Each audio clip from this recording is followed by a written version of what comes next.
નમસ્કાર વિદ્યાર્થી મિત્રો, આજના વિડીયોમાં આપણે જોવાના છીએ ધોરણ 12 અંગ્રેજી વિષયનું બોર્ડ પરીક્ષા 2025 માટેનું પ્રશ્નપત્રનું પરિરૂપ। તો વિદ્યાર્થી મિત્રો, આ વિડીયોને અંત સુધી જુઓ અને વિડીયો પસંદ આવે તો જરૂરથી વિડીયોને લાઇક કરો અને આપણે યુટ્યુબ ચેનલને સબસ્ક્રાઇબ કરો। તો ચાલો આજના વિડીયોની શરૂઆત કરીએ।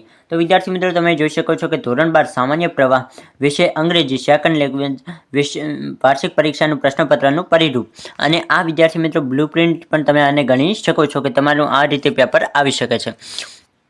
તો શૈક્ષણિક વર્ષ 2024-25 માટેનું પ્રશ્નપત્ર છે।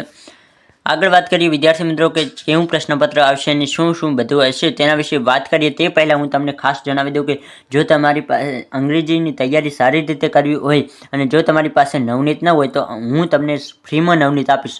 ફ્રીમાં નવનીત કેવી રીતે મળશે તો તમને એક ડિસ્ક્રિપ્શનમાં લિંક મળશે, તેના ઉપર તમારે સિમ્પલી ક્લિક કરવાનું છે। ડિસ્ક્રિપ્શનમાં લિંક હશે કે ફ્રી નવનીત તેવું લખેલું હશે, તેની નીચે એક લિંક આપેલી હશે, તેના ઉપર તમે ક્લિક કરશો ત્યાંથી તમને ધોરણ 12ના દરેક વિષયની, માત્ર અંગ્રેજીની નહીં પરંતુ દરેક વિષયની નવનીત ફ્રીમાં મળશે।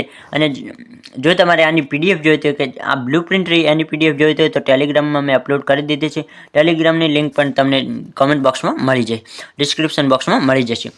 હવે આગળ વાત કરીએ વિદ્યાર્થી મિત્રો બ્લુપ્રિન્ટને, તો કે બ્લુપ્રિન્ટ કેવી હશે તો કે પ્રશ્નોની સંખ્યા અને ગુણ, તો કે 30 પ્રશ્નો હશે જેના 30 ગુણ, 31 પ્રશ્નો ઓબ્જેક્ટિવ ટાઈપના પ્રશ્નો હશે જે 30 હશે તેના 30 ગુણ, શોર્ટ આન્સર ટાઈપ 31 પ્રશ્નો હશે જેના 35 ગુણ, લોંગ આન્સર ટાઈપના 6 પ્રશ્નો હશે જેના 27 ગુણ, લોંગ આન્સર ટાઈપના 1 પ્રશ્ન હશે જેના 8 ગુણ આપવામાં આવશે। આ રીતે તમારે ટોટલ 68 જેટલા પ્રશ્નો હશે જેના કુલ 100 ગુણ આપવામાં આવશે।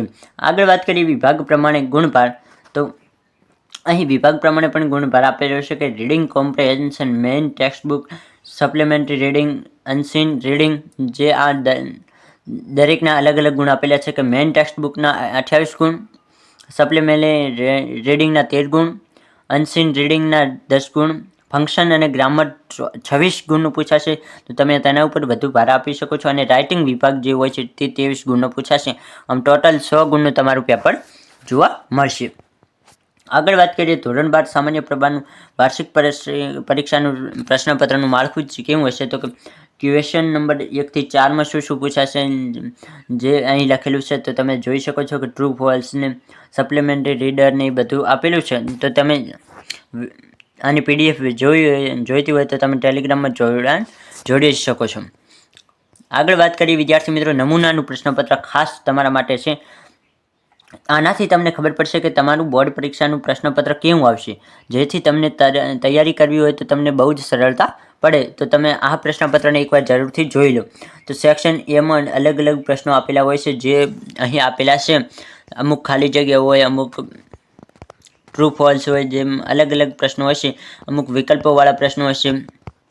આ રીતે પછી વિભાગ બીની વાત કરીએ તો વિભાગ બીમાં ફકરામાંથી લગભગ જવાબને એવા પ્રશ્નો પૂછાતા હોય છે જે અહીં આપેલા છે। આ માત્ર પ્રશ્નપત્રનું પરિરૂપ છે, એટલે કે આવું પ્રશ્નપત્ર આવી શકે પરંતુ આ જ પ્રશ્નો હોય એવું હોતું નથી। બીજા વિષયોમાં તો કદાચ હોઈ શકે પરંતુ અંગ્રેજીમાં તો ઘણું બધું અલગ જ હોય છે। સેક્શન સીની વાત કરીએ તો તેમાં પણ જે સેક્શન સી હોય તે લગભગ તમારી જે ચોપડી હોય તેના બહારનું પૂછાતું હોય, તો તમને બહારનું કેટલું આવડે, બહારનો ફકરો હોય અને તેમાંથી તમને પ્રશ્નો આપવામાં આવે અને તેના તમારે જવાબ લખવાનો હોય છે, એવું બધું અલગ અલગ પૂછાતું હોય છે। પછી વાત કરીએ વિભાગ ડીની, તો વિભાગ ડીમાં શું પૂછાશે તો કે ડુઅર્સ ડાયરેક્ટની, એટલે કે આ પણ વ્યાકરણ વિભાગ આવી ગયો અને વ્યાકરણ વિભાગમાં પણ તમે ઘણા એવા ગુણ મેળવી શકો છો જો તમે સારી રીતે તૈયારી કરી હોય તો। વિભાગ ઈની વાત કરીએ તો વિભાગ ઈમાં તમને સૌપ્રથમ શું જોવા મળશે તો કે study the following tree diagram and describe it in about 80 words, તો કે તમારે અહીં એક આ કોષ્ટક જેવું આપેલું છે જેના તમારે એક ફકરા રૂપે લખવાનું રહેશે જેના 5 ગુણ તમને આપવામાં આવતા હોય છે। તેના અથવામાં પણ અમુક આપેલો છે એક પ્રશ્ન। આગળ વાત કરીએ વિદ્યાર્થી મિત્રો જે મેન પ્રશ્ન છે 66મો કે write a paragraph in about 150 શબ્દમાં તમારે લખવાનું હશે। અને અહીં નિબંધ આપેલો છે કે women empowerment, importance of forests અને સ્ત્રીજ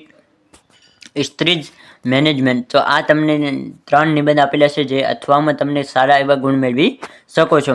67મા પ્રશ્નમાં કદાચ શું છે તો કે આપણે જોઈ લઈએ સ્પીચ લખવાની રહેશે, 100 શબ્દમાં લખવાનું રહેશે. તેના અથવામાં પણ પ્રશ્નો આપેલા હોય છે. બાકી અહીં તમારો 68માં પ્રશ્ન સુધી છેલ્લો પ્રશ્ન 68મો હશે, જેમાં કદાચ તમારે ઈમેલ લખવાનું હશે. તો આ રીતે વિદ્યાર્થી મિત્રો તમારું સંપૂર્ણ અંગ્રેજીનું પ્રશ્નપત્ર હશે. આ યુટ્યુબ તમને આ વિડીયો પસંદ આવ્યો છે. વિડીયો પસંદ આવે તો જરૂરથી વિડીયોને લાઇક કરો અને આપણી આ યુટ્યુબ ચેનલને સબસ્ક્રાઈબ કરો.